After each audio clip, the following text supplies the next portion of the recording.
Just wanted to start a little bit early. It's now 3 o'clock. This is our 3 o'clock live stream for California State Parks North Coast Redwoods. We have live streams happening every single day on our Facebook page from all different parks across the North Coast. Coming at you from parks all across the area up here, giving you a little peek into nature, hopefully showing you some outdoor spaces, some places you might be missing. Alright, it's looking like we're having some people tuning in now. Thank you all so much for joining us. I'm just going to give it another couple of seconds to see if we have anybody else trickle in. Today I'm going to be talking about some of the people here at Fort Humboldt. There's a number of individuals kind of spent some time here and left their mark on the area that we don't necessarily get to talk about that much. Lorena, hello from Florida. Thank you for saying hello. I'm on the opposite side of the United States from you, on the very north coast of California. Hope you're doing well over there in Florida. If you guys do have any questions throughout the program, you can always type them in the little chat bar down at the bottom. I'll see them. I'll answer them live. Let's go ahead and get started then. It's a 3:01 now. So, just want to say hello. My name is Kyle. I am a park interpretive specialist out at Fort Humboldt State Historic Park for California State Parks, all the way up on the north coast of California. I know you guys could be tuning in from just about anywhere. Thank you so much for joining our Facebook Lives. We have these Facebook live streams going on at 3 o'clock every single day. Show you all different places from across the California State Parks up here on the north coast. Redwoods are what we have so commonly that get people excited. But I'm here actually at a historical park that often gets overlooked because we have so many magnificent redwoods. So thank you guys all so much for tuning in. And why am I here while you might be sheltered in place at home? Well, thank you guys all so much for joining. So we do this essentially every single day from all different parks to give you a little bit of taste of the parks you might be missing. We are practicing social distancing here. I've wiped down all the equipment, washed my hands. I'm going to do it again afterwards, and I'm making sure to maintain social distance from anyone I might see in the parks.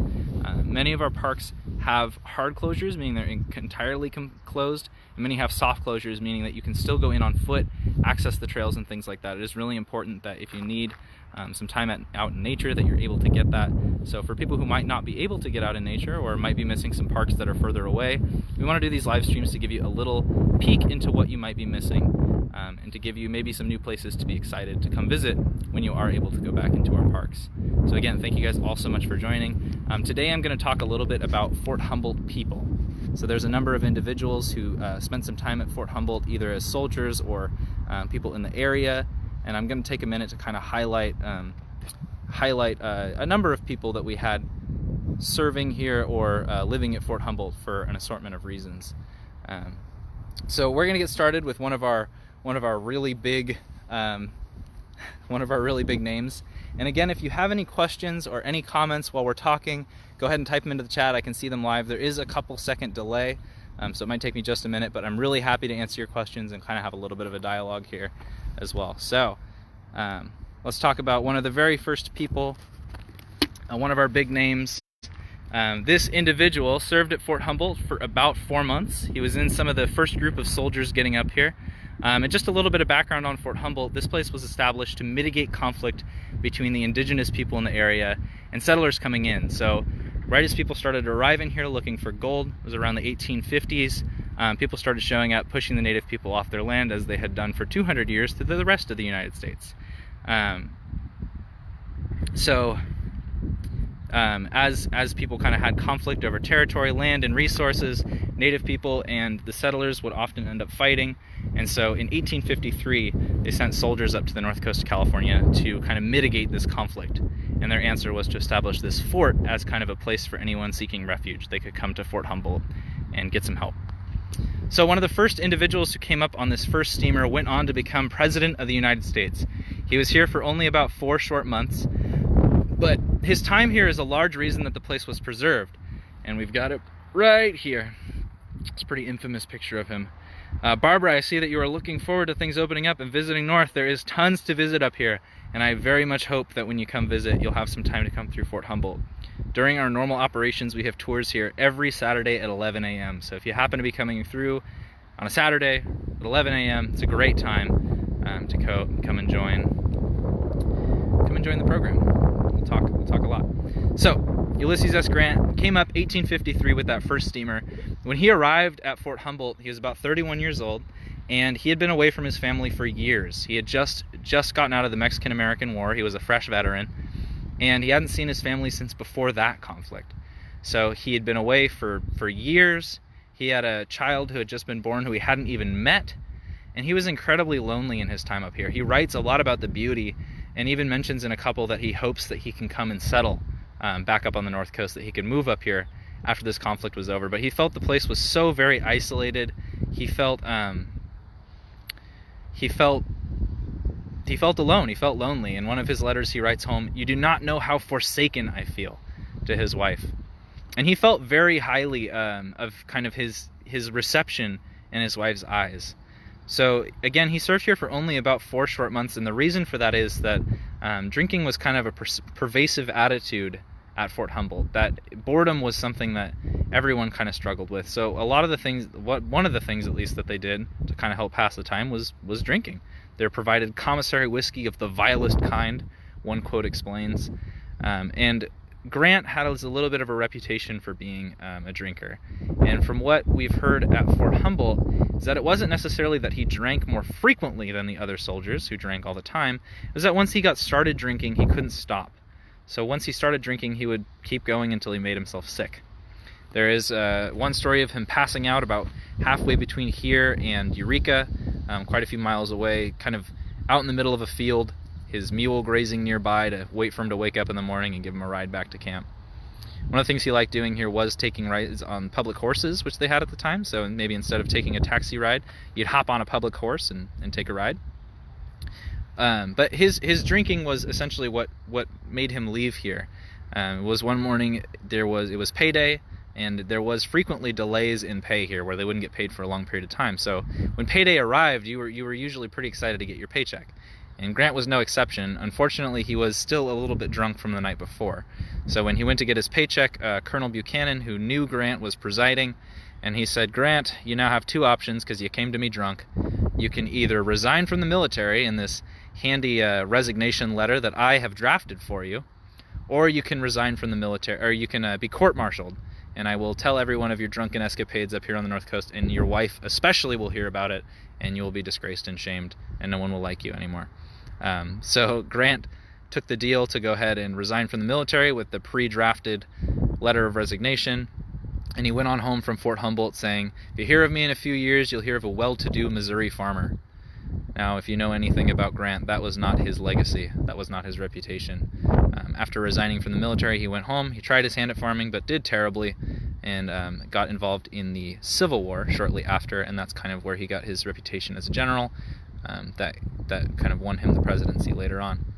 It's also important to note that Grant did do a number of different endeavors in his life to try and make money outside of the military, but was not exceptionally successful in any of them, and was actually bankrupt by the time he died, writing his memoirs to try and leave a little bit of money for his family. He's actually the reason that the President Pension Fund exists, that presidents essentially can still make some money after they're done. They have a pension. That's Grant's doing. So thanks, Grant. Riding while drunk. Thanks, Sandra. I like that. Good thing there's no ticket for riding while drunk. And Selena, one of your favorite parks recommended to your hotel guests daily at the Humboldt Inn. We appreciate it, Selena. Thank you so much for pointing people this way. We love to share our park. It's right in the middle of Eureka, right in the middle of the city, so often it does get overlooked compared to some of the other Redwood parks that people love so much. But it is a beautiful place, nice for picnicking, plenty of sunny area, kites flying, and all that kind of stuff. Thank you so much. So Grant was a big reason that this place was preserved. So after his time here, he had resigned, gone to the military, been president, and by the time this fort was abandoned in 1870, it was going to be turned into a housing tract. This whole field would just be full of houses now.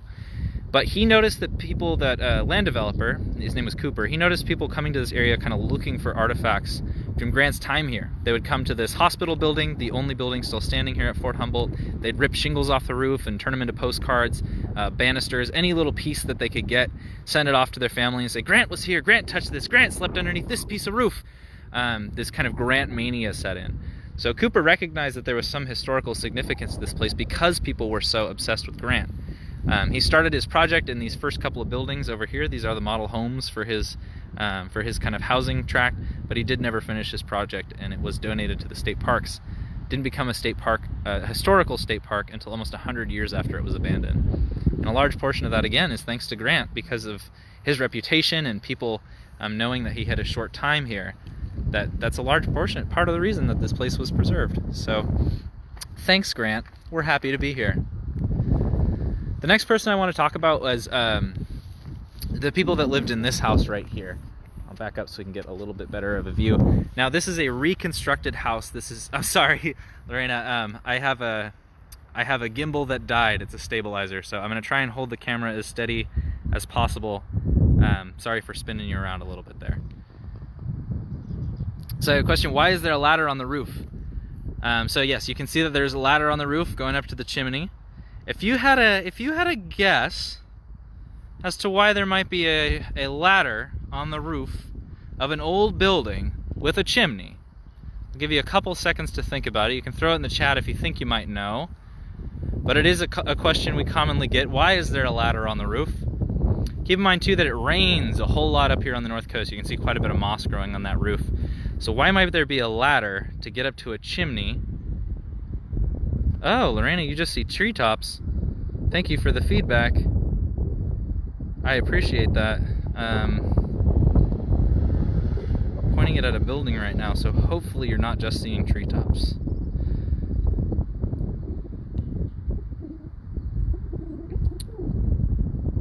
Chimney work! Yes, I saw it coming in, Rosalind. Great. Perhaps got cleaning. Yes, absolutely. So the chimneys, you may have heard of a chimney sweep. A guy who would come along and clean out chimneys so they don't catch your house on fire when you're running your fireplace. So that's exactly what that was for. Or also maybe to help Santa get up to the chimney, because you know these roofs can get slippery. So between Santa and chimney sweeps, we've got to get to the chimney. So it was essentially to help people not slip off the roof and be able to climb up there. So this house here doesn't have a ladder because it was reconstructed, and the chimney has never been in use, so we don't necessarily need to worry too much about cleaning it.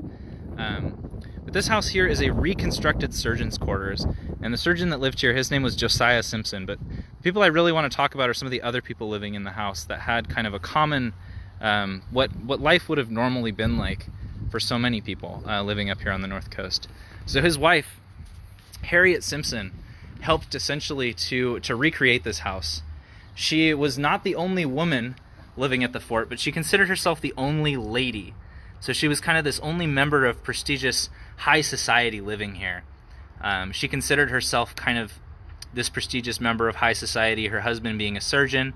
And once their house was constructed, she would host these incredibly elaborate dinner parties. She would invite all of these high-ranking members of society to come on over. They'd have a big meal, as elaborate as they could cook up here on the north coast where there was not a lot of resources. They'd invite all of these high-ranking members, the surgeons, the generals, but all of the soldiers who had helped build this house were still sleeping out here on the field, on the ground, in those early days at Fort Humboldt when there weren't buildings. So Harriet Simpson would be having these elaborate dinner parties. Soldiers wouldn't be invited, and they'd just be smelling these great smells that would be wafting out of this house. So boredom was pretty pervasive up here on the north coast, and that's one of the ways that Harriet dealt with her own boredom, was to kind of have these elaborate dinner parties, to invite a whole ton of people over, to kind of give her a taste of that luxurious life that she might be missing through the rest of California, the rest of the United States. But the other thing that she did a lot was she wrote letters, and she wrote letters home. She wrote these kind of sad and wrong for the soldiers to be not invited to these dinner parties, but that's how classism works. That's how this kind of attitude that was unfortunately still pervasive at Fort Humboldt. With it being isolated, it seems like it might be a good place for opportunity, but unfortunately it fell into kind of some of the same roles. So here you can see into some of what their life may have been like. So besides those dinner parties that were rude and people weren't invited to, she wrote these incredibly extensive letters And these letters were later used by the Park Service to recreate these rooms kind of as she remembers them. So I think that this letter kind of serves a really nice example, talking about the shawl on the table next to where she's writing, and the melodeon, which is a early kind of pianos type instrument. So if you look on the table right there, they have her shawl put out. Right over there, that's the melodeon behind the bonnet on the chair. So they use these letters to really reconstruct their house, kind of true to Harriet Simpson's letters.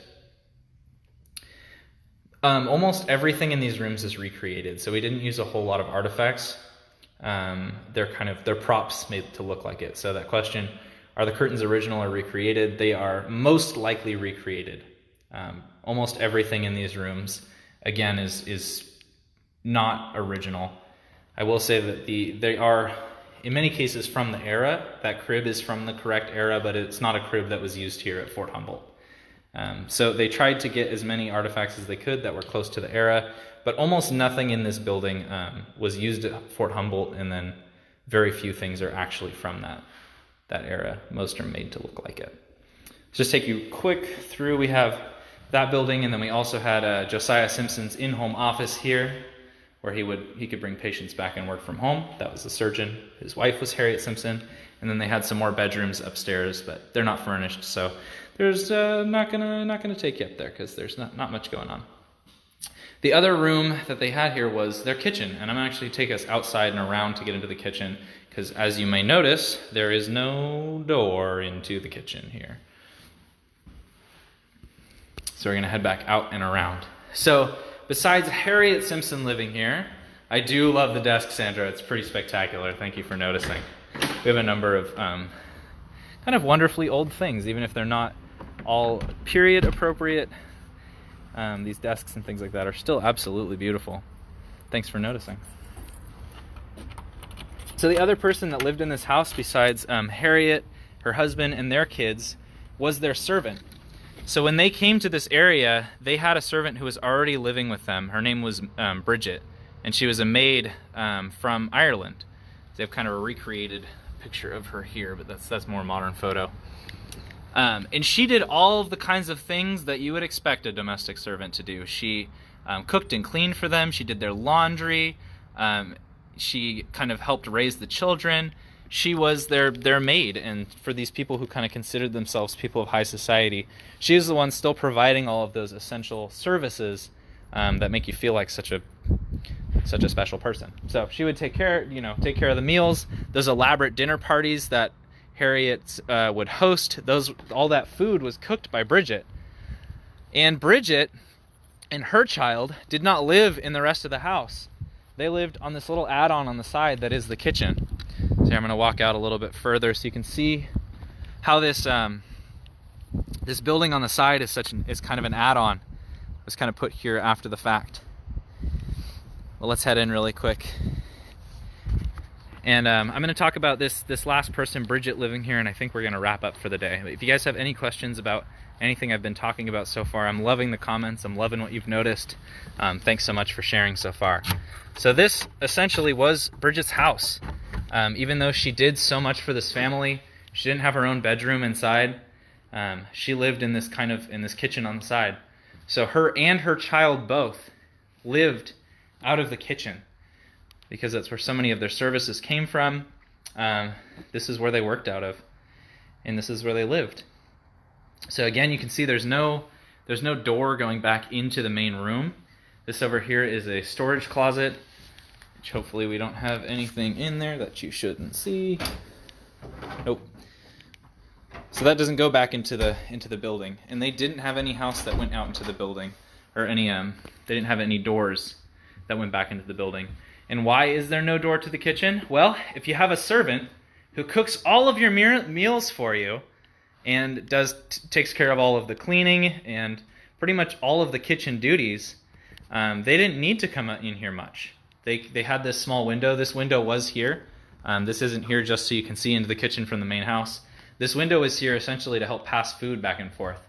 And Harriet writes in one of her letters that they didn't have a door to the kitchen, and they had want or little need of it, because Bridget took care of essentially all of the things that would be done over on this side of the building, that there wasn't necessarily a reason that they ever needed to come over here into the kitchen. And I feel like Bridget is quite an unsung hero, and I'm sure that there are so many more cases like that with people who didn't really get the kind of credit they deserved. She made this life sort of luxury for the people living here. Harriet, regarding herself as this member of high society and things like that, there was so much that she wouldn't do with the laundry and with cooking and all those kinds of things. And Bridget was able to, took care of so much of that for them and helped raise their kids. So I feel like there's so much that she did that doesn't necessarily get recognized. I see from Rosalind, warmest spot in the house. That's for sure. And that is something that was important up here. It was pretty cold up here on the North Coast for people who weren't used to this kind of weather, and how much it rains and things like that. Harriet had a bedroom upstairs, but found it so cold up here, she actually ended up sleeping in that living room most of the time, right in front of the fireplace to stay warm. So I do imagine that Bridget was probably pretty comfortable over here with it being so warm, being able to keep the stove running at night and things like that. She might have been more comfortable than Harriet. Sandra, I love your comment about the wagon wheel. We do have a pretty spectacular one right here. You have one dated back to 1900s. That's awesome.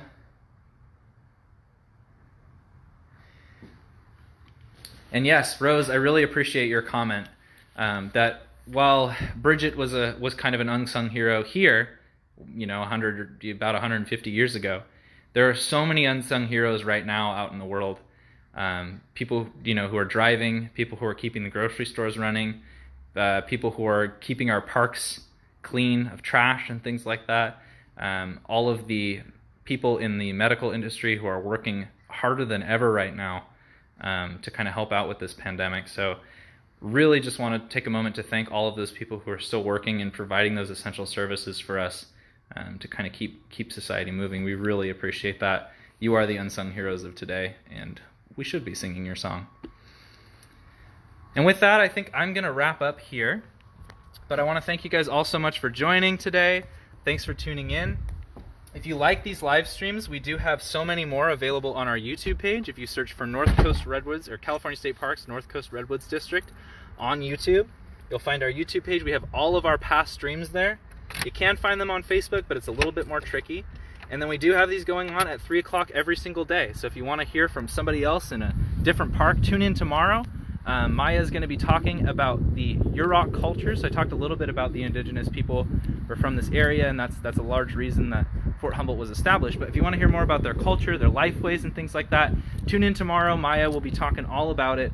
And again, just thank you guys so much for tuning in. I hope you're enjoying these. We're going to keep doing them as long as this is going on.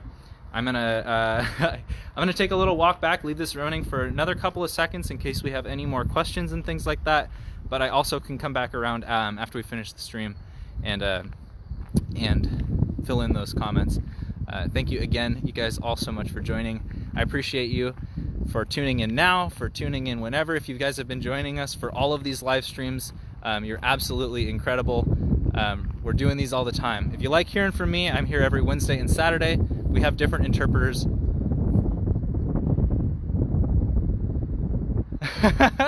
And since we have so many places to talk to you from, so please keep tuning into these if you like these. Keep supporting them. We're going to keep doing them as long as you guys are appreciating them. So thank you guys again all so much for tuning in. Your showing love for this is gonna keep us going. Share these out as we do them as well. We really appreciate you guys sharing these with your friends. It gives us a huge boost in the people we're able to reach, and hopefully if they like it, they'll keep watching them. So again, just wanted to thank you guys all so much for tuning in. Hope you're all staying safe out there. I'm going to go ahead and go sanitize everything, wash my hands. You guys are all awesome. Thank you so much for tuning in, and hopefully we'll see you next time.